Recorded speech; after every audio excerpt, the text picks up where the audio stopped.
Sandro, alam naman natin, ang Lung Center of the Philippines ay isa pong institusyon na siyang umaalalay sa ating mga kababayan na may sakit sa baga, lalo na dun sa mga walang kakayang magpagamot sa mga pribadong ospital. Kaya naman this morning, para bigyan pa tayo ng detalye at impormasyon tungkol dyan, makakasama natin mula sa Lung Center of the Philippines ang kanilang administrator, si Dr. Nestor F. Venida. Good morning, Doc. Hi, good morning sa inyo lahat. Doc, umpisa natin. Kamusta naman po yung Lung Center of the Philippines? Okay naman. Continuous naman ang ating serbisyo at continuous din ang pagbigay natin ng mga modernong pasilidad at kakayahan para sa mga pasyenteng may sakit sa baga. Ito po sir, yung Lung Center po ay napakatagal na pong nakatayo. 82 po. 82, yes. Pero at least, nasasabi naman po natin na yung facilities, kumbaga, ay talagang up-to-date pa rin at advanced pa rin yung iba? Yeah, ina-update sa makakayanan natin, we try to update it every year. Dok, sa mga sakit po sa baga, ano po yung karaniwan o yung number one killer po na natatamasa or nararanasan ng mga kababayan natin?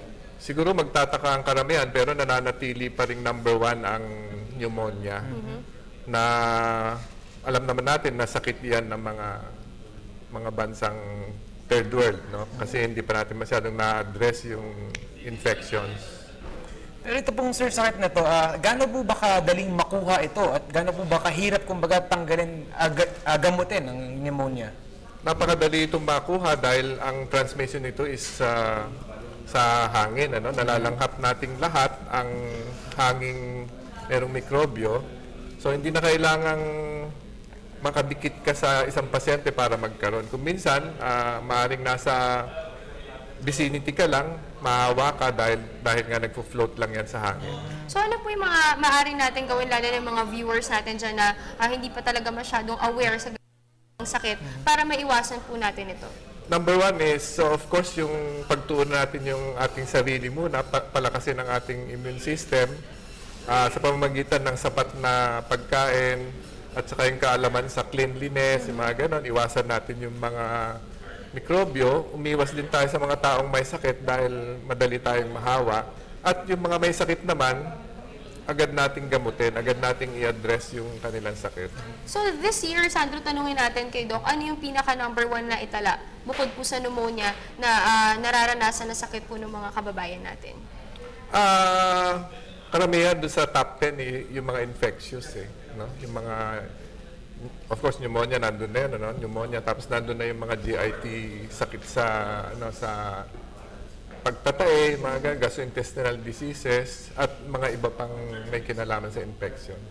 So ito naman po, ano naman po yung mga klase ng tulong na naibibigay po ninyo sa Lung Center sa mga iba't ibang problema po ng ating mga mamamayan, ng mga kababayan? Sa Lung Center, nagbibigay kami ng mga libreng pagsusuri, mga sa outpatient department. Siyempre, kinukonfine din namin yung mga kailangan i-confine, kung kailangan operahin o operahin. Kung may mga laboratories na kailangan gawin, binibigay natin ng libre. Kung mga kailangan silang mayroong mga special procedures na gawin, ginagawa din natin. So, meron tayong mga ways, mga paraan, o kaya mga teknolohiya at saka yung mga iba-ibang uri ng gamot na pwede nating ibigay sa kanila. Doc, para naman sa alam naman natin lahat na dito sa Pilipinas, ang numero uno talagang isa rin sa pag-cause ng sakit sa baga ay ang paninigarilyo. Which is hindi naman talaga natin mapipigilan yung mga tao na gumamit nito. Ano po ba yung mga ginagawang aksyon or programs or kung may proyekto po ang Lung Center of the Philippines para po maiwasan ito?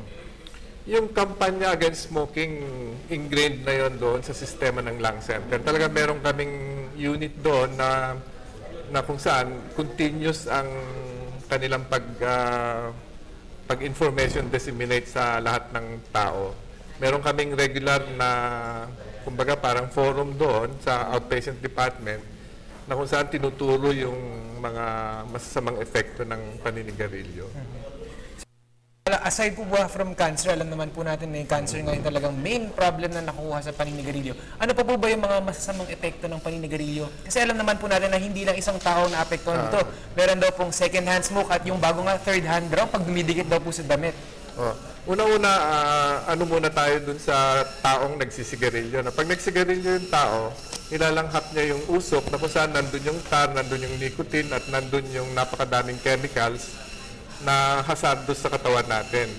So, bukod sa posibilidad magkaroon tayo ng lung cancer, of course, nandun na yung pneumonia, yung bronchitis, chronic bronchitis, nandun na yung pneumonias, no, pagka na secondary infection, nandun na rin yung mga iba pang epekto ng paninigarilyo sa ugat, kasi generalized din ang effect nun gawa ng pagka nagsigarilyo tayo, na-absorb ng bloodstream natin yung mga tar condensates, no? Yung mga ano, tapos isa sa mga effect ng smoking din is yung sa ugat, nagkakaroon ng vasoconstriction. Doon sa ating coronary arteries, nagkakaroon ng coronary artery disease, yung panliliit na mga ugat doon sa ating puso na later on nagkakaroon ng problema sa puso, yung heart disease. No? Sir, pero ito po, alam natin, mainit na topic ngayon sa DOH, yung electronic cigarette naman po. Ano po ba yung direct effect mo? Kasi nasabi ng mga ibang tao na okay lang naman daw dahil Actually, parang water sinasabi vapor nga daw, nung pero ibang smokers masama na, daw. may exempt daw sila from the diseases kasi nga daw hindi naman ito gumagamit ng yung talagang tobacco o yung mga nicotine. Pero may nicotine rin po yun. Kahit na walang nicotine yun na substansya, meron pa rin mga chemicals na ano yun, na content yun, na kung saan Hindi pa rin maganda sa oo, hindi pa rin makaganda sa katawan. Actually, ang pag-aaral nito is ongoing pa rin. Hindi, wala pa talagang conclusion kung ano talaga yung masama. Pero marami ng mga kaso na nagkakaroon ng mga simptoma na related dun sa smoking ng electronic cigarettes. Pero Doc, masasabi niyo po na mas delikado po ang buhay ng mga second-hand smoker kaysa dun sa mga talaga nagsusmoke? In a sense, parang dahil in the first place, hindi nila gusto magkaroon sila ng sakit. Hindi nga sila nagsisigarilyo, pero against their will, nadadamay sila. Pero kung ano man yung magiging effect do sa smoker, ganun din do sa side smoker. So ngayon, Sandro, alamin naman natin yung mga ibang proyekto pa ng Lung Center of the Philippines. Kanina nakapag-usap kami, may nasabi po kayo tungkol sa mga projects nyo like yung aerospace medicine, airway. Would you like to explain that to us? Punta tayo dun sa meron kaming tracheal reconstruction program, tapos yung sa esophageal surgery, yung kung ano-ano pa man na dinedevelop ng Lung Center nang sa ganon mapagtuunan na natin ng pansin yung mga dating sakit na hindi accessible sa ordinaryong pamamaraan natin sa surgery.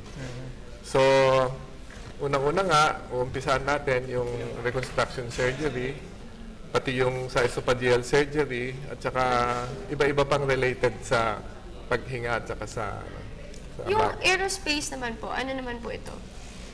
Ito naman, bagong proyekto ng Lung Center na kung saan aaralin yung effect ng pagbabago sa mga pressures. Kasi sa bawat distansyang umakyat tayo, nag-iiba yung pressure. So, nag-iiba rin yung ating sistema. Ito na lang siguro panghuli para to cap off our panayam with you this morning. Meron po kayong mensahe po para sa ating mga manonood. Siyempre may mga tao na concern, siyempre mga sa sakit ng pneumonia, siyempre mga smokers po dyan nanonood. Baka may mensahe po kayo na gusto ipabot mula sa inyo at sa Lung Center na rin. Ngayon, para sa ating mga kababayan, baka hindi pa po nila alam na meron tayong mga serbisyo sa Lung Center na pwedeng i-address kung ano man yung nararamdaman niya sa baga. Kasi meron mga kababayan tayo na hindi pa rin alam na pwede namin silang tignan sa Lung Center. So kung meron silang mga ubo, lalo na yung mga matagal na ubo, hindi naaalis, mga 3 weeks or more na, punta lang sila sa Lung Center, magpa-x-ray at saka ano. Itong August nga pala, meron kami mga program dahil lang month ang August So meron kami gaya ng meron kami libreng x-ray, 10 x-rays every day for the duration of August. Tapos mga libreng laboratories, libreng consultation, advices, at saka kung ano pa man yung ibibigay ng... So ayan po, August pala ay Lung Center month. No, Lung month. month. So kailangan pala yung mga dyan na gusto magpa-check, libre pa lang x-ray. So, punta lang sila dyan. Meron po ba kayong numero or website na maaari po nilang puntahan para po malaman nila yung mga proyekto nyo pa? Ang pinakamaganda nito is pumunta sila sa lung center.